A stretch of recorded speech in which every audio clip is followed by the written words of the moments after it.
Good afternoon, everyone. A round table with only women. Famille Delmas, you are in charge of the Artistic and Cultural Education Division, Transmission and Careers Department at the Centre National de la Danse. You are an interpretation mediator at the Centre National de la Danse. Hello, everyone. So my passion for dance has always existed, and I think I just looked around for tools so that this could become more concrete. Gaëlle Moreno, you are in charge of communication, training and professional communication manager at École des Loisirs, a children's book publishing house. You've worked for several publishing houses, always connected to youth literature. Good afternoon. Contrary to Fanny, I haven't always had this passion. Like many people, I grew up with books, not necessarily many of them, but some. And progressively, with the different opportunities, I ended up in youth literature after having studied literature at university. I started working for a publishing house called Didier Jeunesse, and then I felt more and more comfortable in this world, children's world and world of imagination, where you ask yourself questions about life, and I'm still very comfortable in this world at École des Loisirs. Marion Luzac, good afternoon. You're a dancer, choreographer. In your creations, you like having non-professional dancers dance, or dancers who don't know that they are dancers, and quite often teenagers and children. Why? It's not the case for every project, but in many projects I carried out, I enjoyed having people dancing when they didn't have a technical training, because it's a way for me to use fragility to make it a poetic gesture. And that's what I like to set up, to stage in those ephemeris communities. Cora Chen-Azria, you're a university professor in Lille, and you work on education and museology. Why are you particularly interested in a young audience?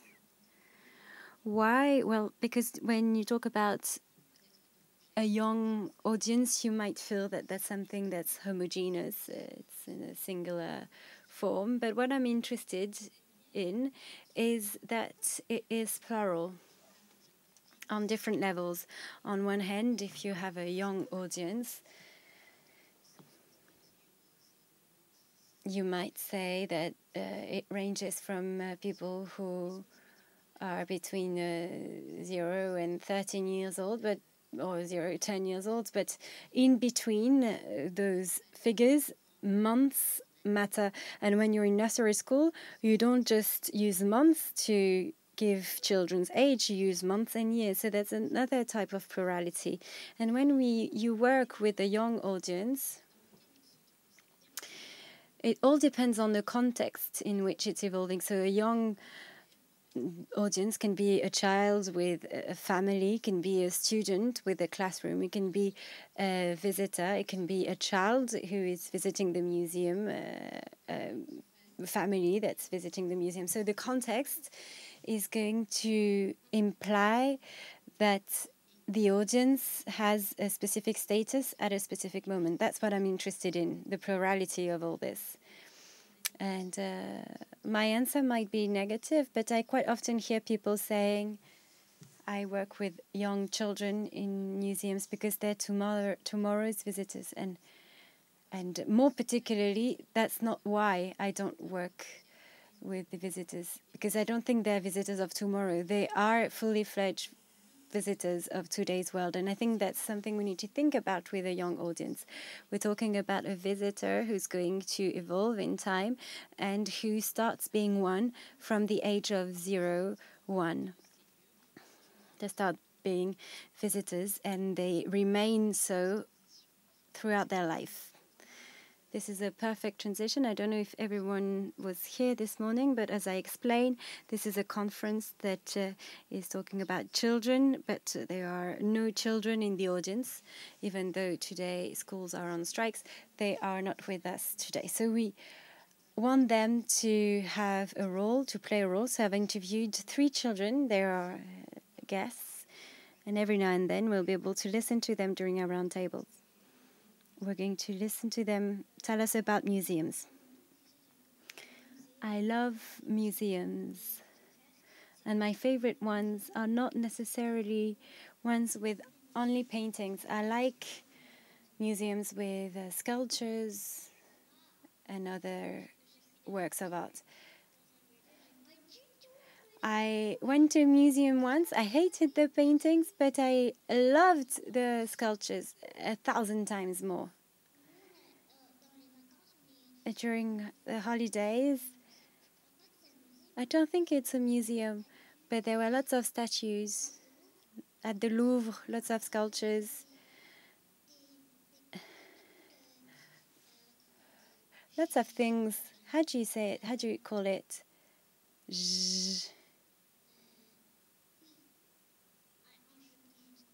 La Joconde. There were lots of beautiful things. The Mona Lisa. There was even a painting of Mona Lisa. What's Mona Lisa? She's a girl? Do you want to react to those words? It's not surprising because you hear it quite often, but what I want to highlight here is that these children, they talk about what they encountered when they went to museums, the objects that are part of the visit. They say if they enjoyed the museum or not, and there's a bit of an ambiguity whether you talk about the museum or the works of art that are in the museum. So there's something that we might want to analyze here.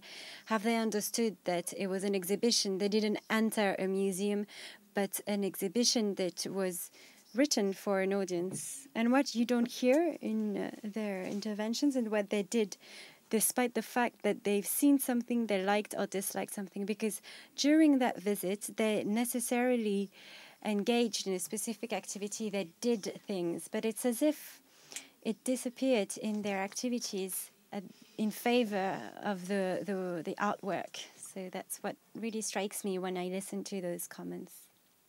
Other reactions? Well, it's a good way for me to ask you what you do in a museum with a cultural object. We live in a society, particularly in France, where we ask children to remain quiet, to channel their energy, to stay immobile, silence, lots of instructions in the negative form, don't move, etc. I think you all agree in that in your activities you're trying to change this. Is it something that you are observing? Cora? Alors, effectivement, c'est très juste. It's true that museums evolve around interdictions, things that are prohibited. You shouldn't run, you shouldn't speak, and what you can do in a museum is not much shared. So I can be in relationship with artworks, with an exhibition, with the people who are accompanying me, and I'm necessarily on the move. An exhibition doesn't exist if visitors can't wander around, if they are not there in person with their bodies. So there's something that happens around this, and in those images, those pictures, we see the bodies work differently depending on the context of the visit. If you're with your family or with the other pupils in your classroom. And this is a way of creating very specific visits. Well, in performance arts, there's a lot of things that are forbidden. When you welcome pupils, you tell them that they shouldn't speak. You're going to explain how it's going to. You're going to see bodies dance, but remain seated on your seats. So all these paradoxical orders, we're trying to deconstruct them so that children can live their own experience, and we're going to give you the tools for it. We're going to prepare you physically rather than through a dialogue, and we're going to let you laugh, cry, shout, and maybe whisper from time to time with your friend, because that's a way for you to experience your role as a visitor, as a viewer. We're talking about museums, performance arts, and in books, it's not always about what is forbidden. And we tend to tell a child in a house that they should remain seated, they should listen, they should not move, because we think that they go in pair when actually it's the other way around. And in my work, that's what I try and deconstruct, the prejudice that a child must remain seated when reading. If you show that a child that's moving, that is not looking at the book, it doesn't mean that that's a child that doesn't listen. We associate movement with the fact that the children are not reading the story, paying attention to the story anymore, but actually it's the contrary, when they tend to assimilate the story even more so. We read that children need to move so that they can assimilate learning. And is this true? I'm turning to you, Cora, because you're a researcher. Is it true, and why? It's tricky to answer this question, because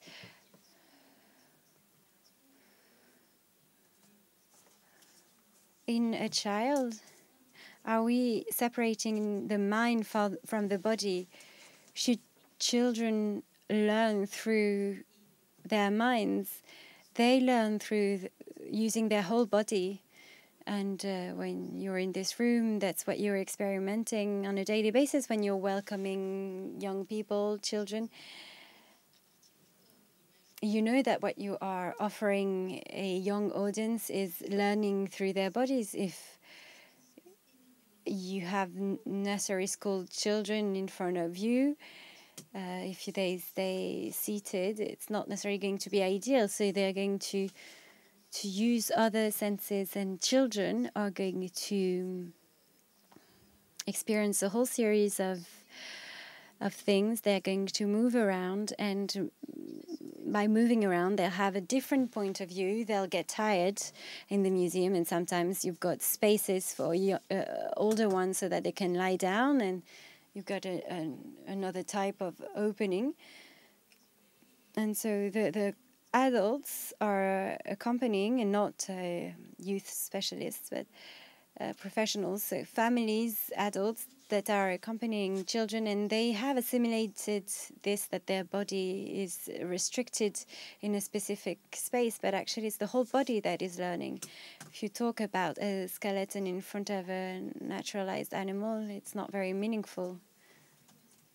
And if all of a sudden, well, that's what I've observed in my research, but if you touching your arm, what can you touch? That's something that's hard.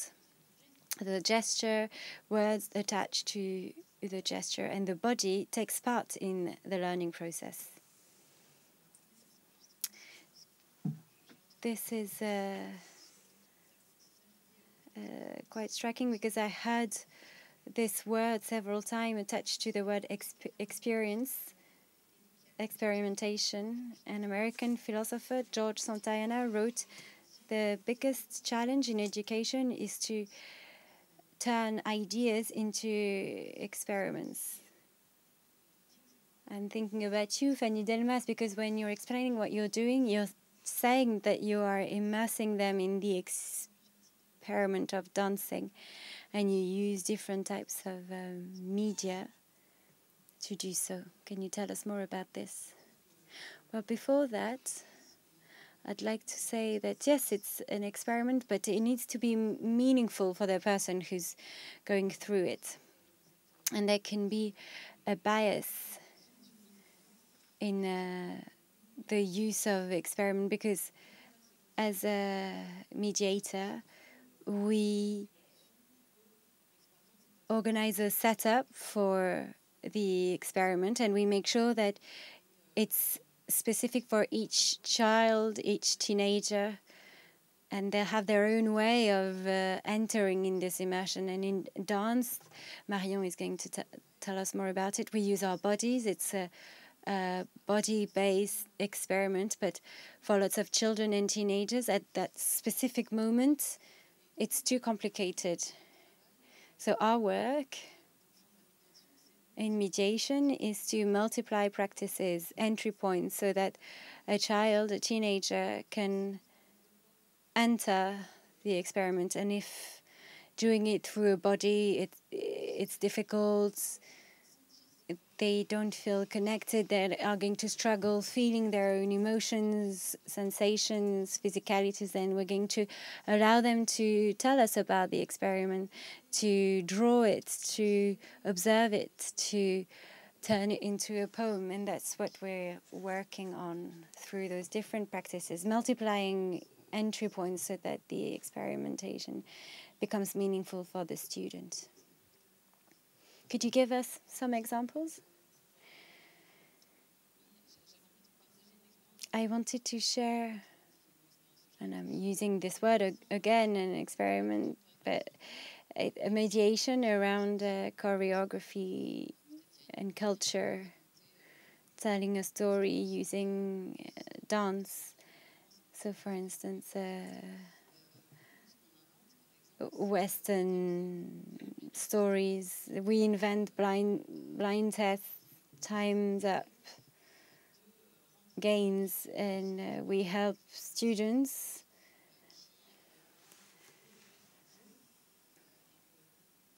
taking part in choreographies through a dynamic learning technique, and the games are part of our technique so that they feel that they can relate more to this. We can also work around theatre and using senses. So when you focus on a specific sense in children, is going to be a way for them to listen to the sounds so that they can imagine what is going to happen and tell us more about the dance that they're seeing through sounds or the use of spaces. En fait, je trouve ça très très intéressant et I find it very interesting in this notion of experimentation.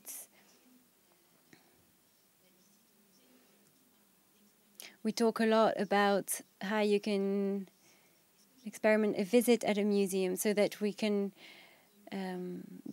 distance ourselves from the word visit. And you said that you wanted to do it through games. And with this, you are taking ownership of your visiting experience. You're part of a group. It doesn't mean that people can do whatever they want by themselves, but it's more the fact that my visit is going to be unique as part of this group. So that's the visit that is perceived as a game, which is interesting. It's an opportunity for me to comment on the idea of a game. Gaël Moreno, in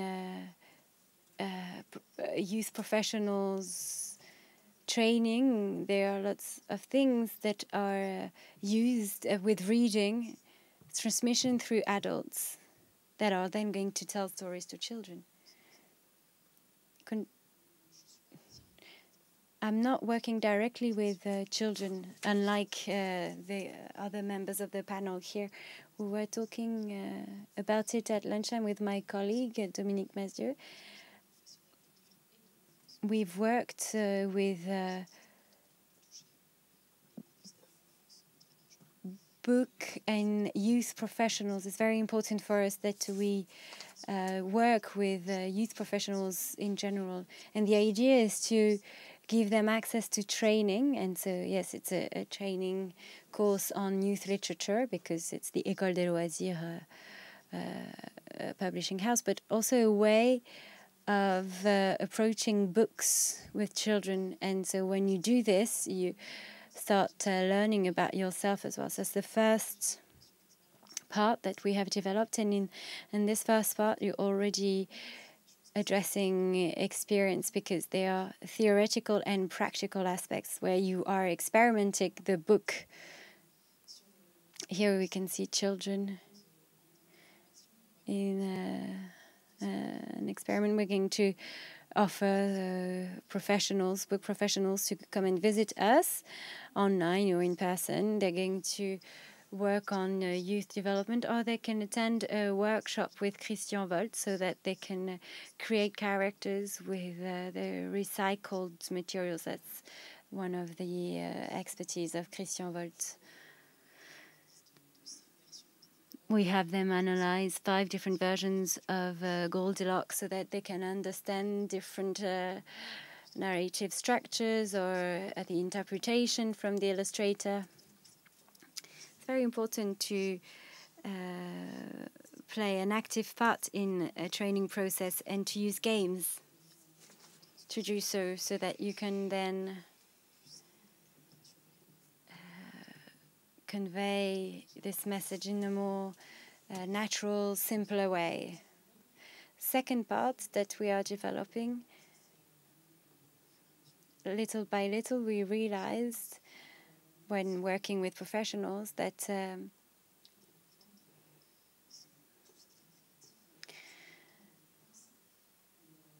they're usually very creative, but we are as well. So sometimes we work beyond the book. We always get back to the books in the end, but here we can see children involved in a corn bidouille escape game. We worked in a school, and that's materials that are available in our resource space, and they're just ready to use for professional facilities. What I like in this experiment is that we went to a school in the 20th district, and children can be very much disconnected from books. And that's what we try and do.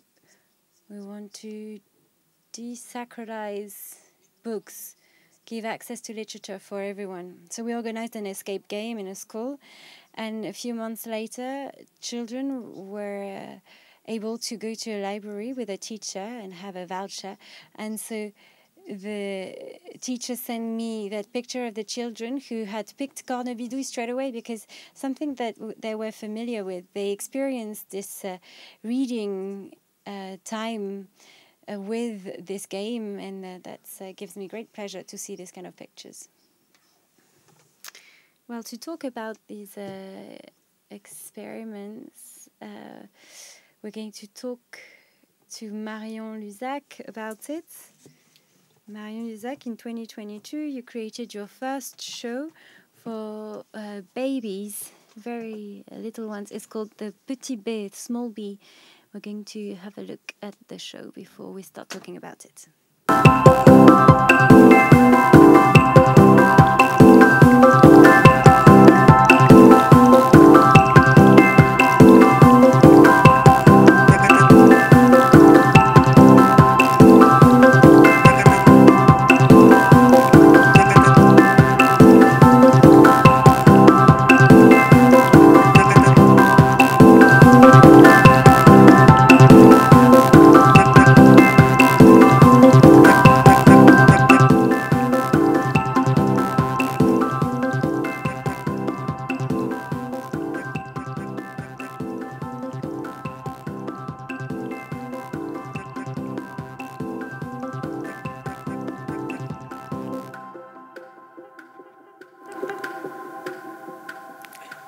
Alors voilà, c'était un extrait de...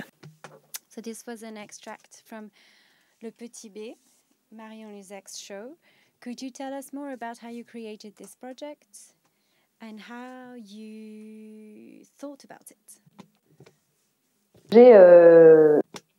Right, I want to say that this was commissioned by the choreographic center from Roubaix and called Original Idea, and with the culture ministry, they had created something called the Beautiful Season, and they created a network called Loop.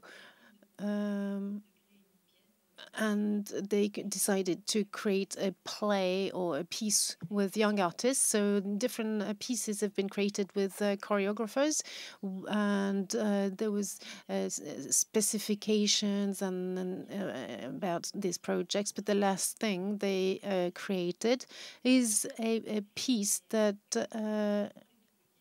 is dedicated to very young ones from nursery school. And this project has been going on for a long time, and so we're very, very happy about that. But when the project was suggested to me, I didn't say yes immediately because I wasn't totally sure that I could. I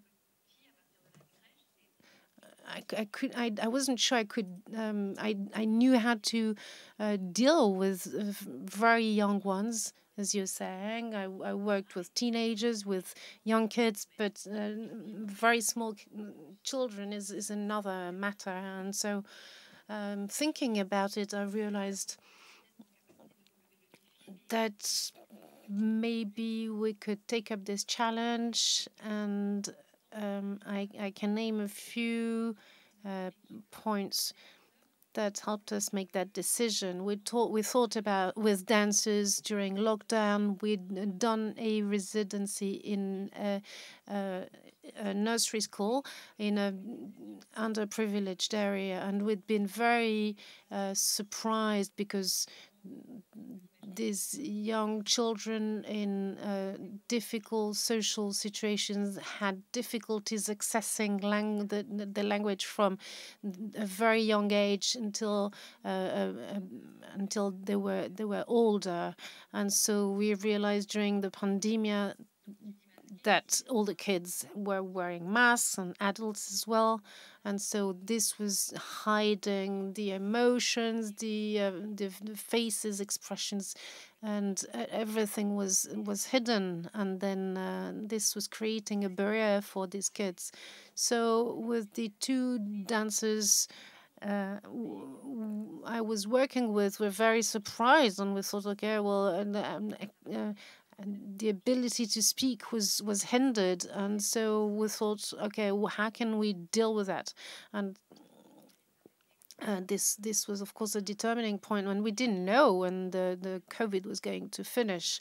So we wanted to take action in this context, and we wanted to create a dialogue with these very young children. We wanted to create a language, and for us dancers, it's a non-verbal language. But in parallel, we decided we wanted to develop language as well. And for personal reasons, I quite enjoyed this moment with my two kids, who were teenagers then. And I remembered that it was a very rich moment. Because we were observing what was happening around us, and as a mother, I was looking at my kids and watching them. And like a lot of parents, these are very strong moments. But okay, now my kids are like turning 16, 17, and I'm thinking, okay, is it just a memory, or are we able to work on that material that we gathered from those ages and those worlds? So this is how this project was created.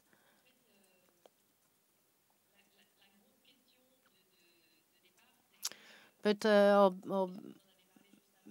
biggest question, because you mentioned that earlier, was to figure out what was possible for children. What ground did they have to react? So was it like a classic show where you're sitting and looking at the performance, but we thought it wasn't very much adapted to the situation, as you mentioned. And on the other hand, we thought that the permanent reaction, or the authorization to react all the time, was it a good way? Could we deal with that? And this would have meant we're shifting towards a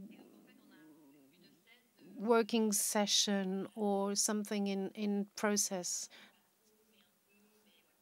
So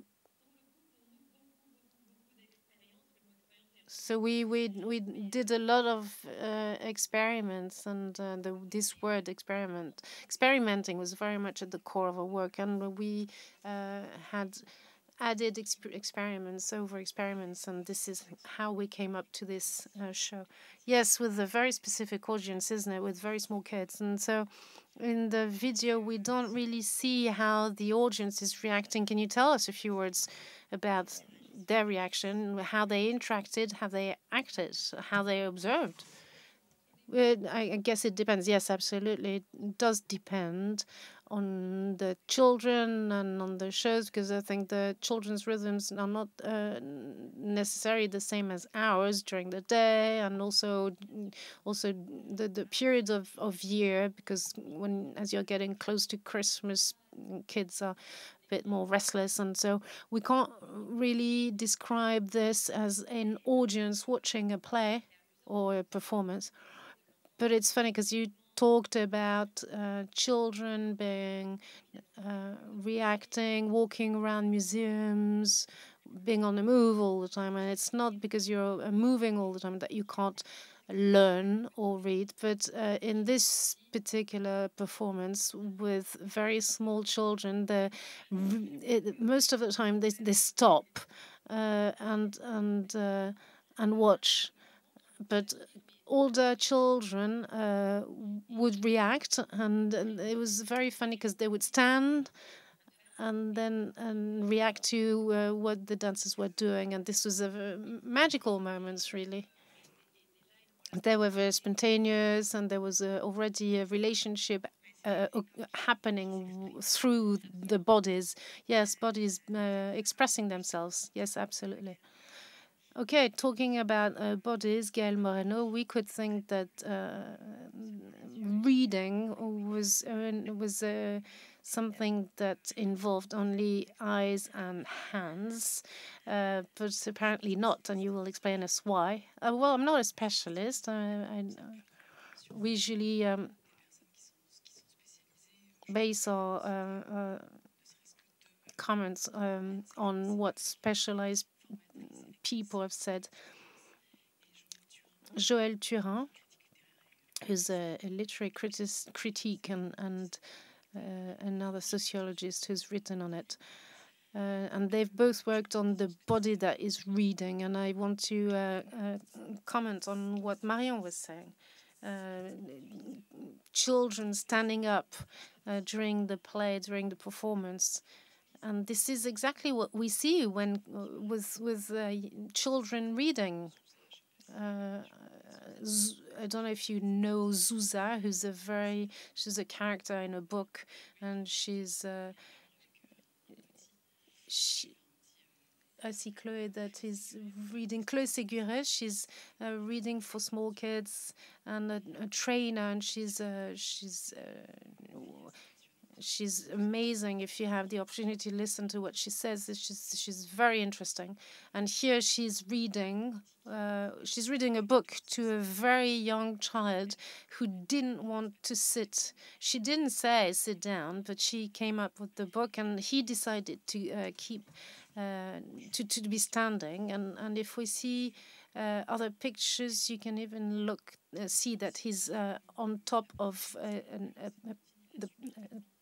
piece of a game, but he's totally into it. And if she stops reading or singing, he comes back to her, and she speaks about it very well. And I encourage you to listen to her. And I was just making a connection with what Marion was saying. Zuza, this character from a book, I read that in Joël Turin's book. In reading out loud, the child is reproducing Zuza's expressions, the kid making faces. This page, as you see, the whole body is reading, that's for sure. There's no doubt about it. And it is something that we try to put forward when we give training sessions and invite specialists to talk about it.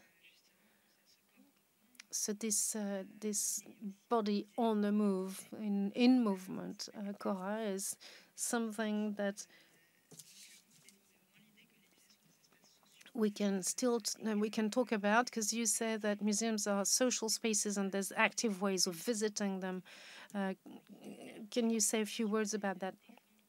Yes, I want to. I observe, I study, and I don't know if I'm in defense of that, but there's a number of propositions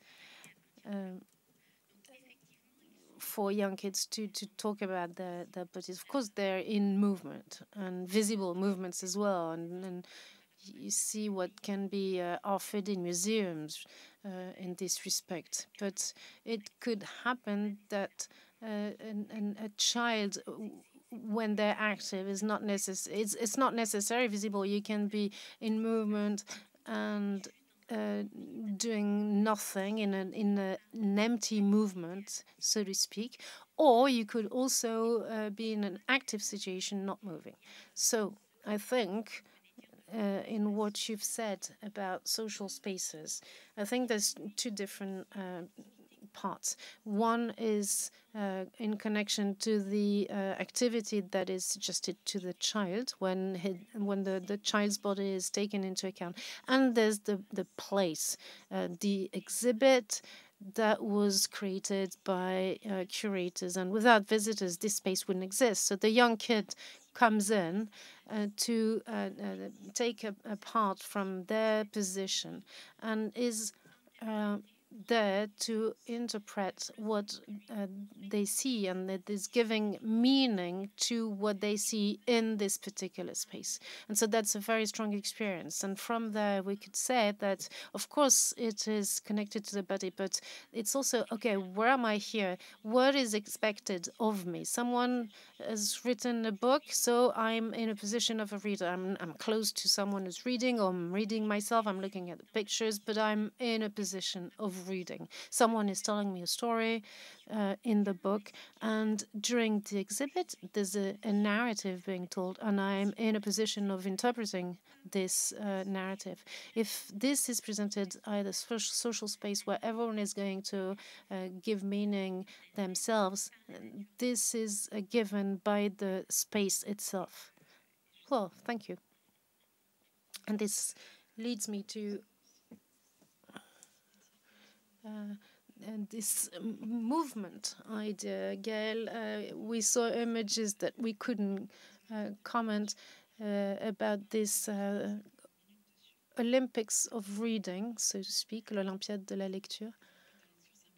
Okay, so this is a project that we've set up this year. I don't know if you're aware of that, but the Olympics are coming to Paris. And we're talking about the Culture Olympics. And we asked ourselves how we could connect reading to sport. And we decided that we were going to make reading a sport. And so we went to schools and libraries and offered them to set up the Olympics, and we changed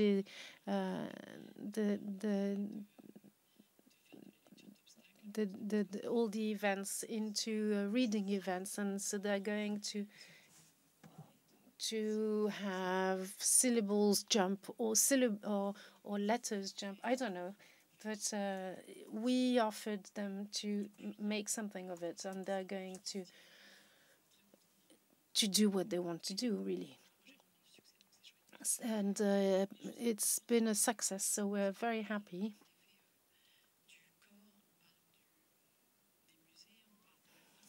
We're talking about our bodies, we're talking about books, dance, but to me everything is connected. These are cultural objects that include the body. And we're going to have a symposium on the body in movement. And I think it's very important because I think everything is related. Since we've decided to set up this project, we've met a number of people connected to this closely or remotely, and so we're going to have the books choreographed, and so this will happen in May. And we are going to have Théodile Team, a choreographer, going to schools and talk about dance and children's literature. It's interesting, this connection with dance, because I am realizing that museums and the books world are sacralized spaces, and as we were saying, there's these signs all the time not to move, not to make noise, etc. And we have the feeling that in the dance world, this is a bit less so. Fanny, I'm looking at you, but Marion, if you want to say something, of course, feel free to do so. It's just that I don't see you. Marion, maybe you want to say something. Oh, please say something. You have the mic. You start. Well, there's two ways of sacralizing the bodies. It's going to a theater space, and it's also to make this practice sacred. And so, where do we dance? Is it legitimate? Is it a legitimate place? Because when we tell the kids, okay, we're going to do a contemporary dance for an hour, and when we tell them, okay, just walk, they find it very strange. We're talking about K-pop during lunch, and that's children are very attracted to. But there's two ways of sacralizing this, and we need to undo this. And we've been talking about learning in a dynamic way, and talking about children who exist in the world and with their bodies. But there's something that we didn't talk about, is adults, and how we adults can lead them to plunge into the unknown and to desacralize.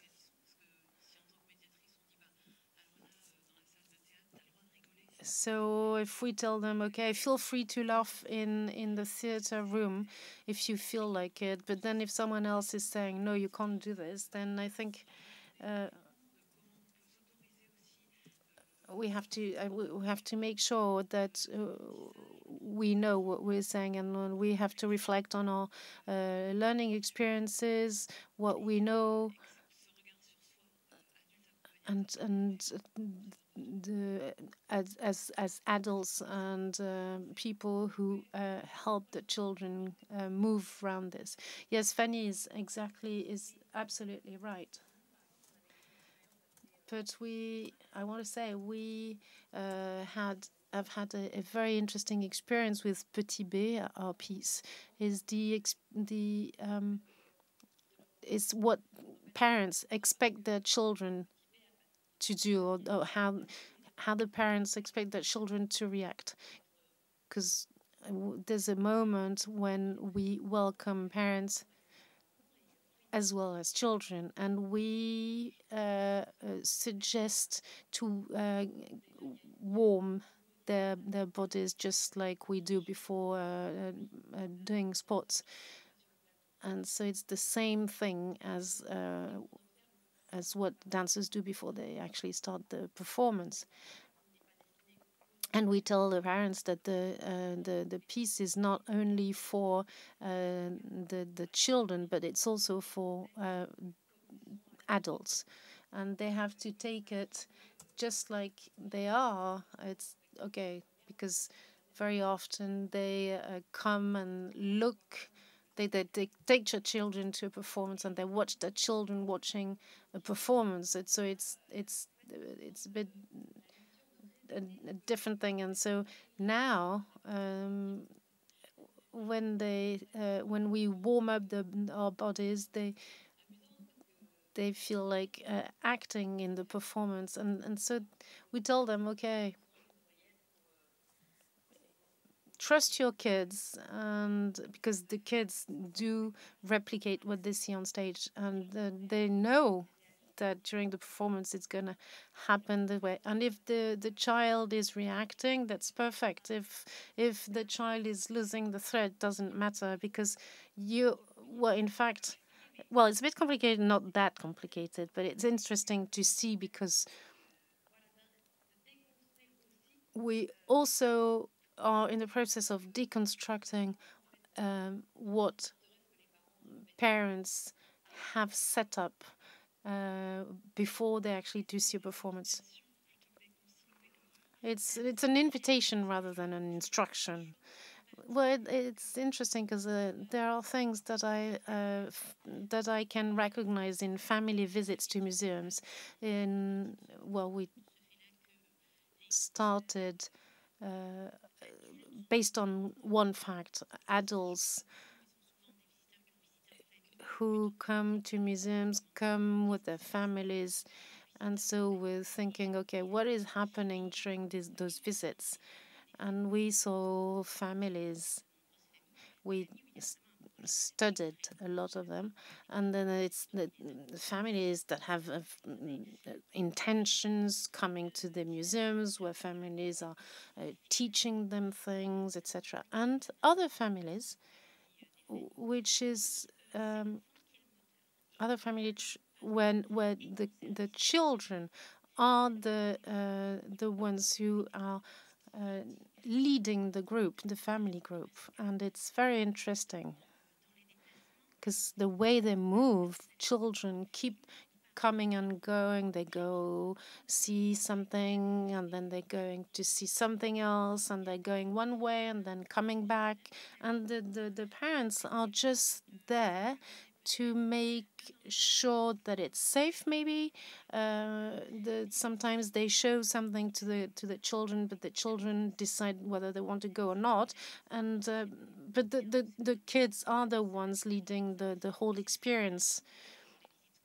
And it's very interesting to see that the school visits, they never come back on.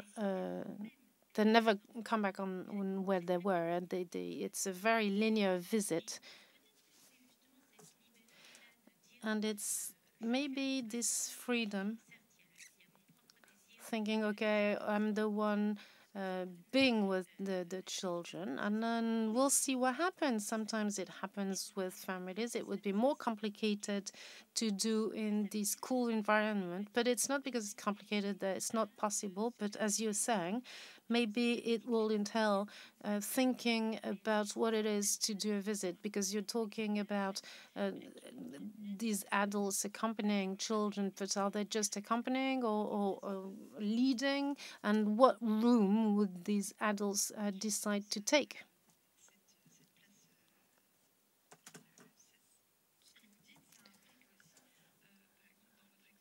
But you were saying, okay, from what you're saying, we're thinking these museums were not designed for children. Maybe the pieces are hung a bit high and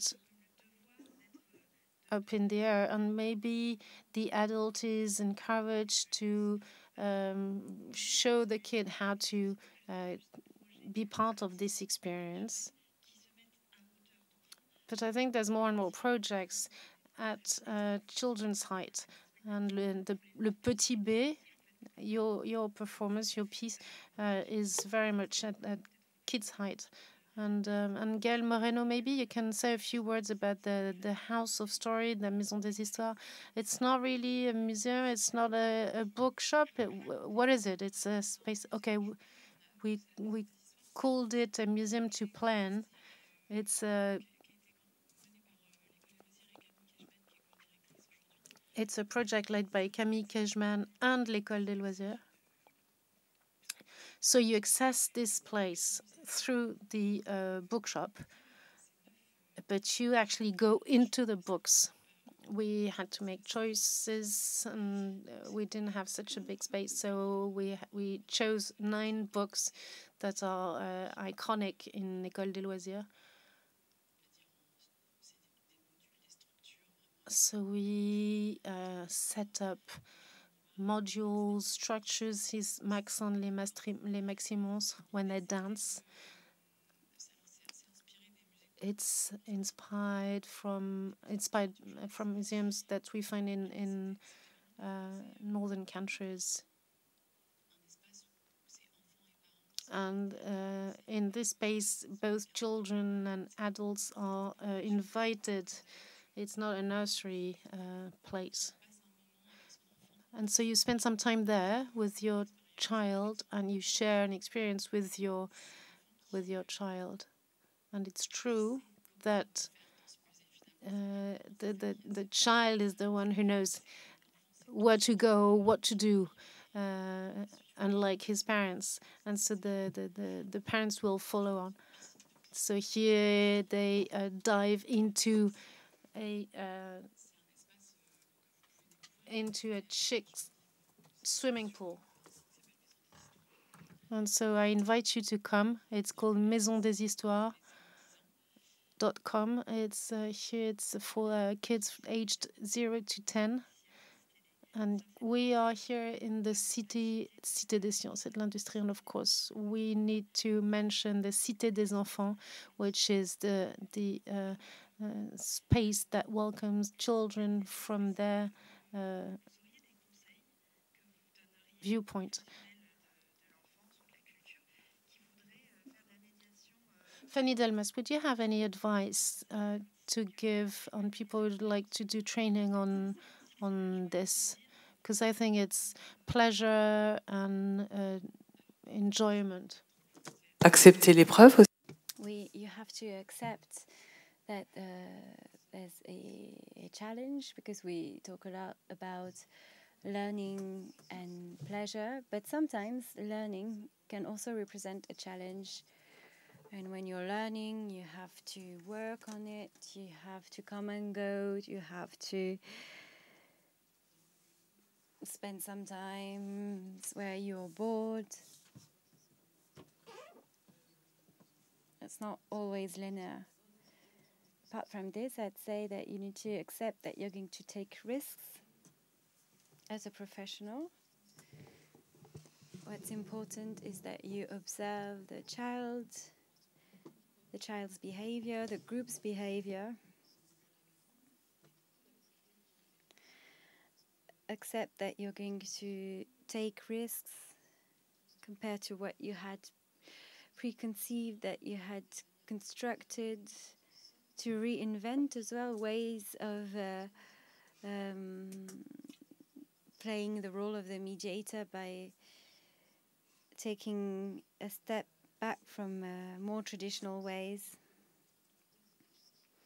To consider, and that's something that I was told when I was younger, it's not the group that's stupid, it's your proposal that's not relevant. It's not appropriate. So that's the main pieces of advice that I can give, to remain humble when working with children. Marion Luzak, you've got to leave us in 3 minutes. You've got a rehearsal. You won't be able to be here to listen to the public's or to the audience's question. So one last question for you. When you're meeting teenagers, children. You're sharing your passion for dance. As Fanny said, are you also putting yourself in danger? Are you learning from them? Are they teaching you things on your practice? Yes. And that's why I like working with teenagers and children. It's because it's questioning my practices, my tools, my lack of having a fresh pair of eyes on things as well. And that's why it is incredible to work with young people.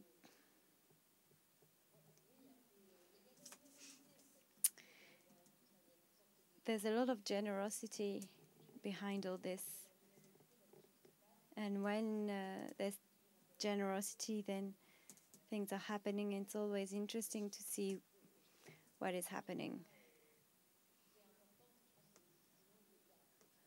I like what I'm doing, which is important, because otherwise I wouldn't renew myself. So it's a very good thing. They're helping you renew yourself. Yes. Thank you. And I do apologize for leaving you right now. We've got a rehearsal. This is what happens when you work on a show. Thank you very much. On va juste poursuivre l'échange sur cette idée encore une minute avant de prendre. We're going to continue our exchange for another minute before we listen to the questions in the audience. We learn by doing. We, as adults, also have things to learn. Cora, do you also learn from children? As a researcher,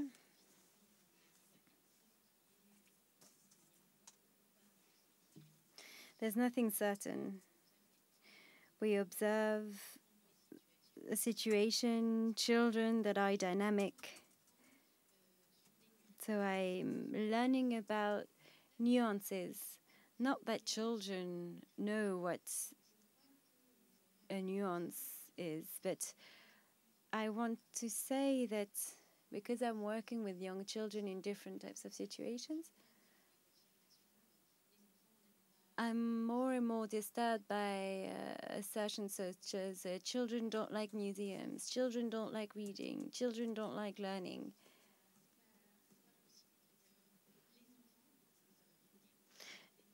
This is impossible. Children, as I said earlier, we're using a plural form. And the last picture I wanted to show you, this child, I know him very well. He's a visitor with his family. He's got a lot of energy. He struggles keeping his body still. And because of his mother, he often goes to museums. And it's always source of a lot of agitation. Are they successful or unsuccessful visits? I don't know. They happen. Lately, we went to the Chagall Museum, and then the entrance, there are audio guides. I've often criticized strongly audio guides because I assume that a museum is a social space. We have to meet the space and discuss about the space together. He wants an audio guide for children. He went in front of every painting in a position that I had never seen him adopt with his audio guide and listen to everything.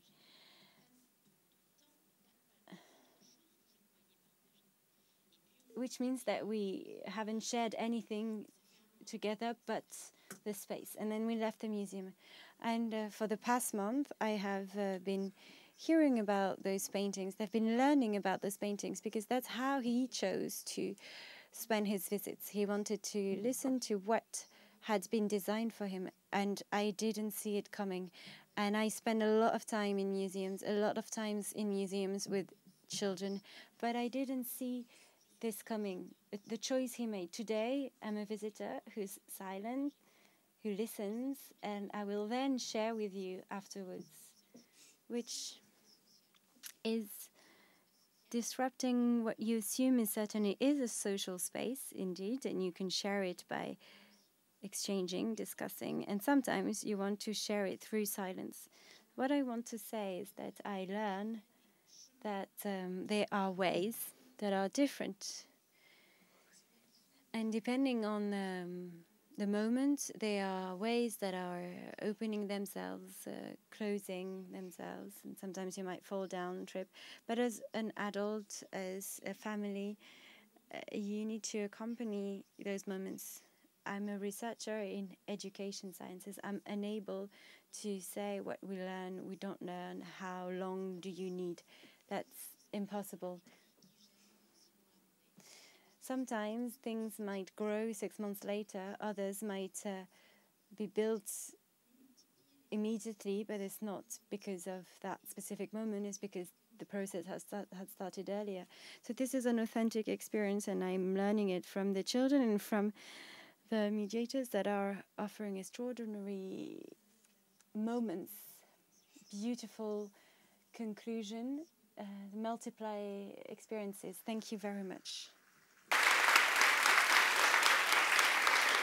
Il y a 2 micros qui vont circuler dans le public, donc n'hésitez pas si vous avez des questions. Il y en a en bas, ici, là.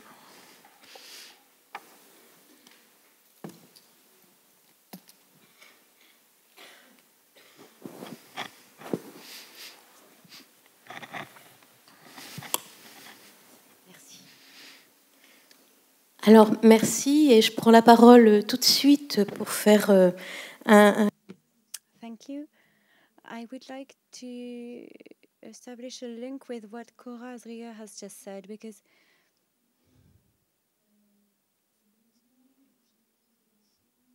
we talked about movement, moving children's bodies. Yes, movement means life, and it's essential, but I'm also wondering about this permanent agitation and the time we make for children to listen to stories, and also the silence between the words, so that they listen within themselves, the movement of life, listen to their emotions, their feelings, so that they connect with an inner movement.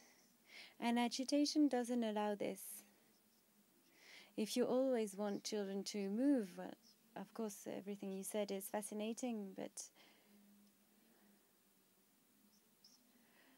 I also wanted to talk about the possibility of feeling your body, of being fully present and in movement without moving, by just listening. What you just said with this young boy,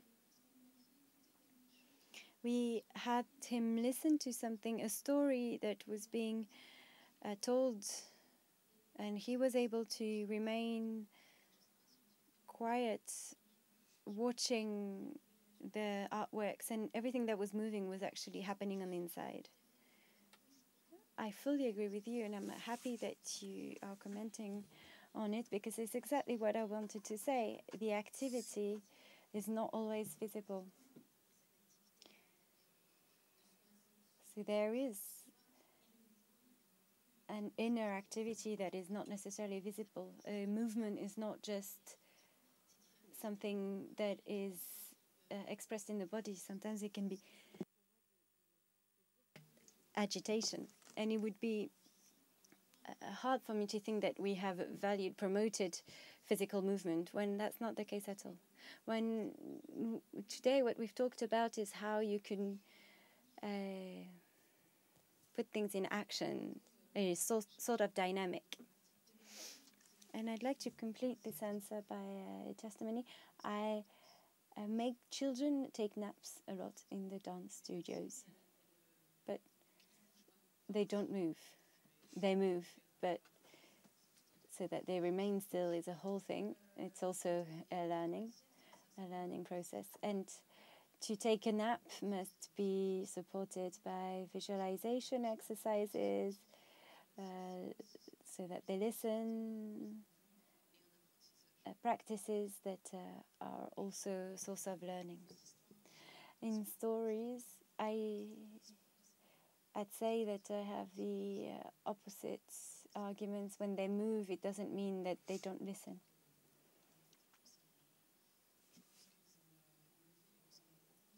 I think they feel a lot, they can listen to stories by remaining quiet, and if they move, it doesn't mean that they're not listening. It's important to mention this. Other questions?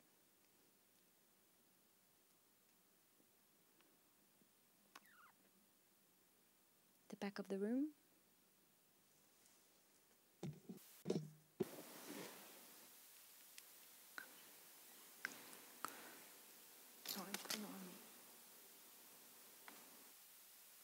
Ça marche pas. Peut-être on peut lui passer le micro qui est en bas. Je crois qu'il y a un problème avec le micro qui est là-haut.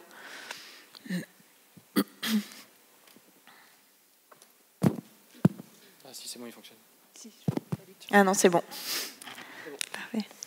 Bonjour, merci pour votre... Good afternoon, thank you for your presentations. A question on the audio setting for the little boys, the small boy we just saw. What was being said? Because I've never seen audio guides for children, some that are specifically designed for children. Is there a sound, atmosphere, a story attached to the painting, or just information on Marc Chagall? I assume that's not the case, but I'd be interested in knowing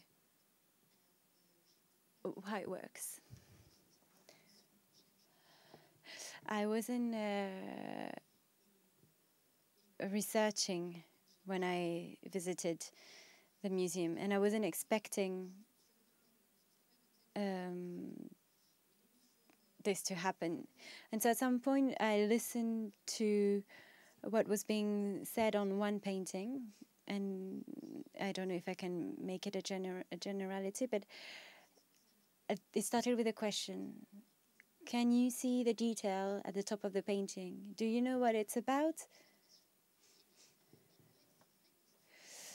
It was more of a story. It was more of a story that was being told. But then at that time, I stopped myself and I thought that I'm not researching anything right now. I'm just taking part in a family visit, so I'm going to stop thinking about this now. But we should, yes, have an exchange with the Chagall Museum to see if what they can tell us about the audio guide. It was more about an observation and then a story about the detail highlighted on the painting. Another question?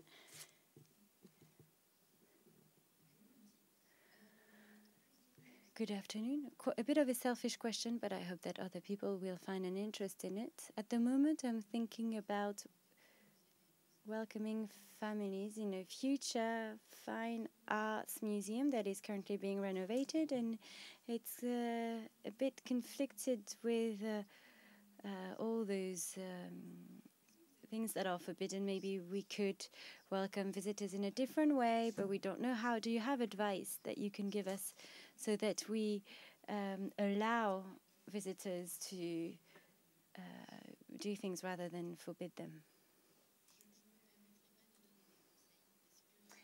I wouldn't be able to advise you on this, because I think that as a researcher, we can't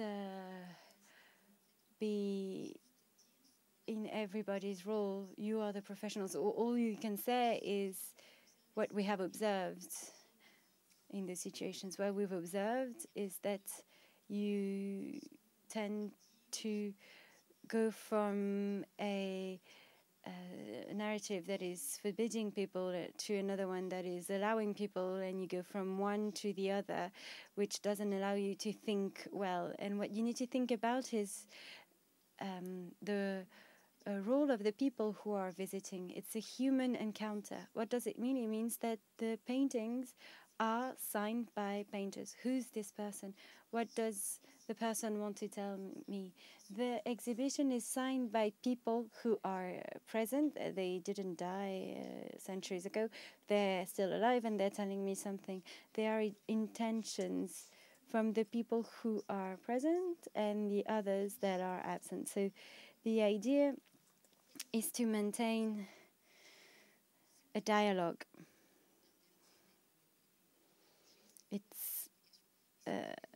It's okay that to ban things. It's important to know when you're part of a group and if you want to scream that you shouldn't do it, because that's not what you do in our society, at least. It's also important to think about those reasons. For the museum to exist tomorrow, maybe there are things that are constrained and others where you have more leeway and you can build them together. And that's what I was talking about earlier, about nuances. You want to find a balance between the space that is requiring, that has requirements based on a specific representation that we have, and we can think about it, but also about the artworks that exist in the museums and what you want to build with the visitors. With some people who are in the room, I have the honor of taking part in scientific committees that are helping connecting people who are making decisions,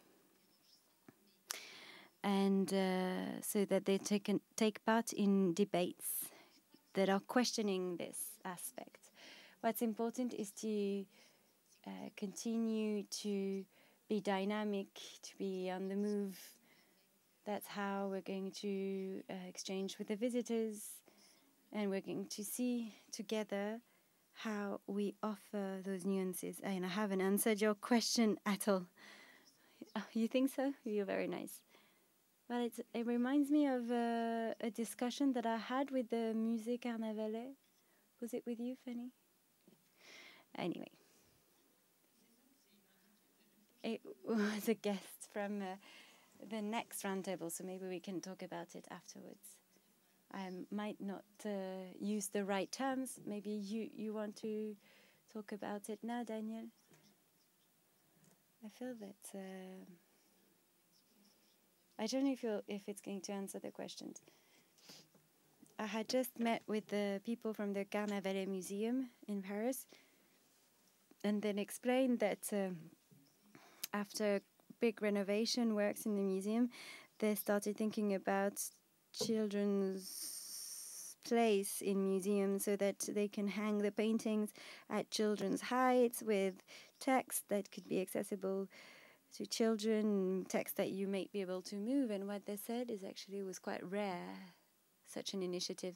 I was quite surprised, because it might seem obvious because it can benefit to other types of audience than children, and I've experienced it. This doesn't hinder adults' experience having artworks hung at a lower level.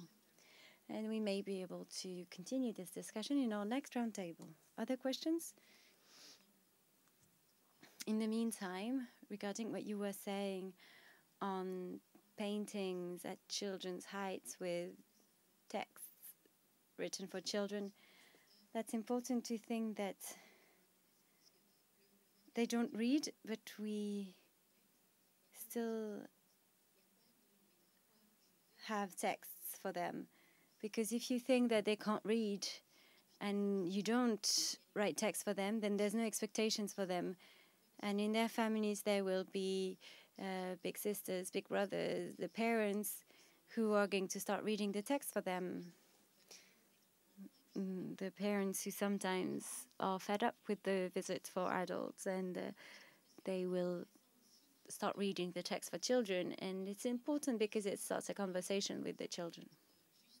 So it might seem logical to think that if a person doesn't read, then there should be a text for them. But it's important to go beyond this. I'd like to know if in your research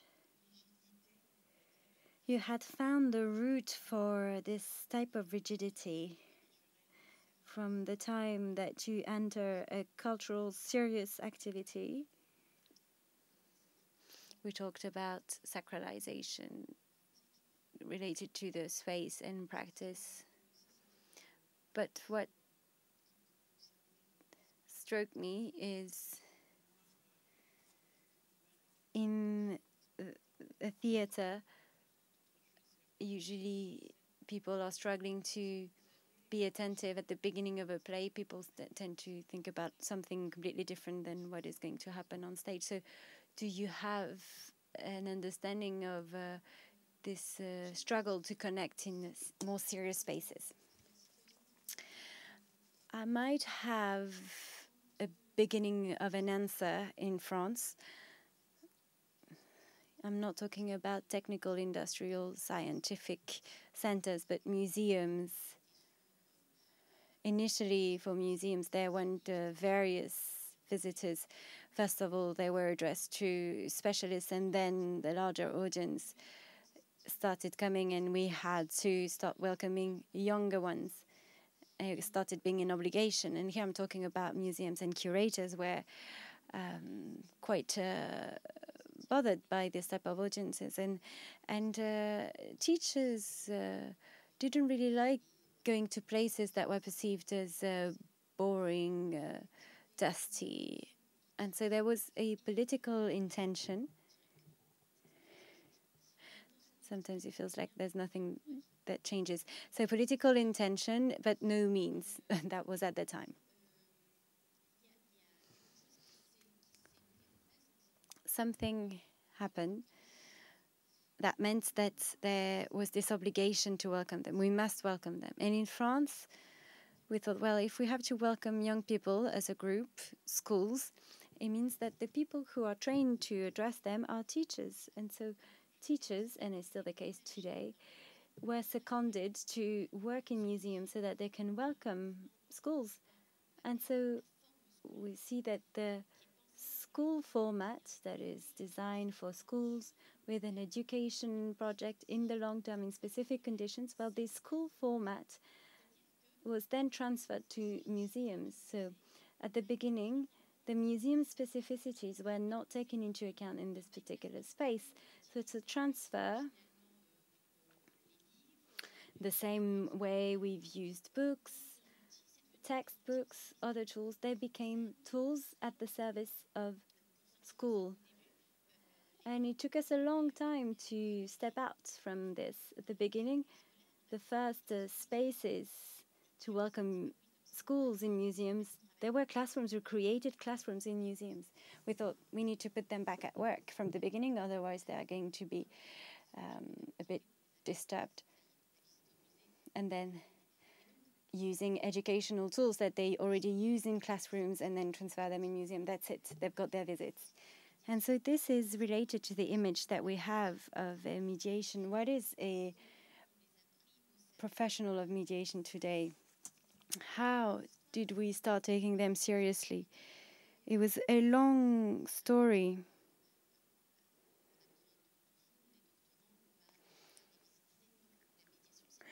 It's not about needing a budget, being a PhD student. No, mediation is a work that it took a lot of time for it to be known, to be acknowledged. And it's this that has made this format a bit stiff when we welcome groups in museums. I'm wondering if it's not also about the time, because considering that children are a type of audience that's quite recent, even consider a child on its own, that's quite recent, so maybe we need time. Other questions?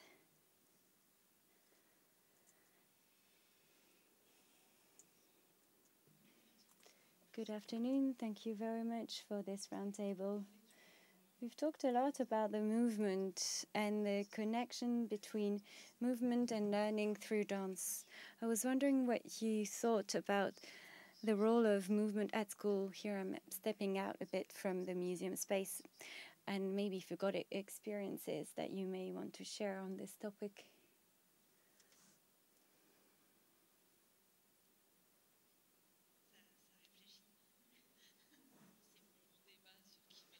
We are discussing who's going to answer.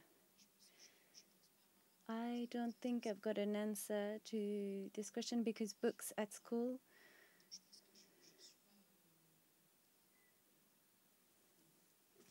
No, sorry. I don't have an answer.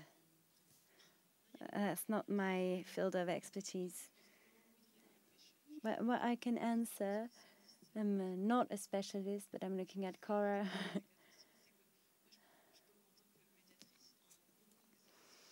As a mediation officer, when I go to schools, I meet teaching teams, teachers that are using movement dynamic so that students learn dynamic classrooms. We say that it's a type of active educational methods, but I'm a bit cautious with the term. And other educational teams that are favoring more of an oral transmission of knowledge than written. In my opinion, both are coexisting in the movement.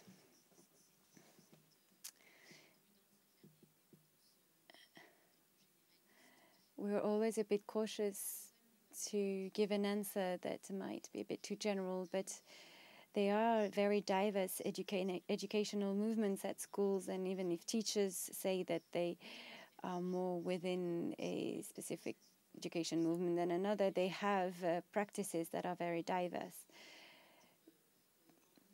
Bodies can move in a very different way depending on spaces, and I've studied those educational differences. I worked a lot with the Freinet educational method, and I thought that what was interesting with bodies was that children were free to move around. They could arrive in class at 8. The class was starting at 8:30, and when they arrived, they could enter the classroom to do whatever they wanted to, which means types of working, reading, or not doing anything.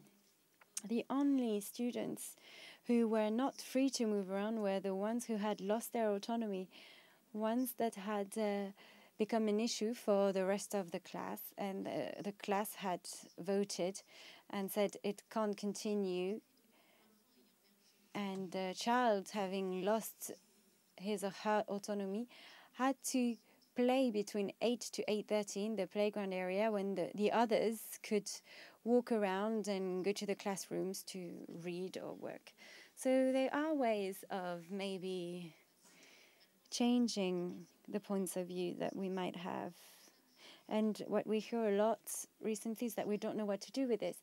The fact that young people, and maybe from middle school, that young people are very agitated, that they are struggling to remain seated on a chair during 30 minutes. And so we see different schools being developed, forest schools, outdoor schools, different experiences. But this is questioning this dynamic.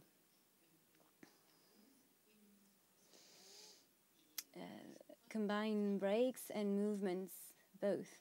And I think that today teachers and the teaching training is not a priority in our countries, unfortunately. And even if we talk about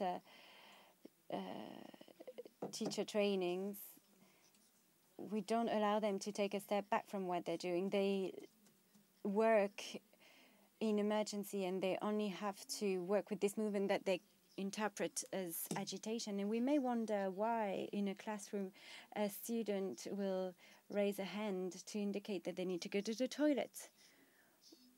What type of institution make a child raise their hands to talk about their current intimate situation, and then the teacher can answer yes or no. There are schools where there's no such thing. There's a tap where children can drink if they're thirsty or eat if they're hungry, and other schools where there are times that you need to abide by to go to the toilets, to drink, to eat. So we need to think about a coherent space, allowing teachers to also think, well, I'm occupying my space right now. Thank you very much. Dernière question, je vois qu'il y en a. Right, so we'll have a very last question. Sorry, we need to move on. Thank you very much for this discussion. Based on your research and experiences, what about children who would have more of a visual memory, more of a movement memory, more of a hearing memory, so what about kinesthetic children, so to speak? So maybe they could make the learning experiences change through experiments with their bodies and through their bodies. Well, we don't have a lot of resources so far in this respect in France. This is how kids are considered, but also the teachers, what they can see that for this child, he or she needs a bit more attention, or this other child needs a bit more presence, or a bit more this and that. So it's for the teacher to adapt and adjust and the teaching experience. And I have to say that teachers are left without resources. They don't know what to use. In some schools they had wheelchairs, but when they play sports, they all want to grab the ball. And for now, it's very much a child's parents' preoccupation to know how to handle the body and the way children are trained. Thank you very much to all of you. Thank you, ladies.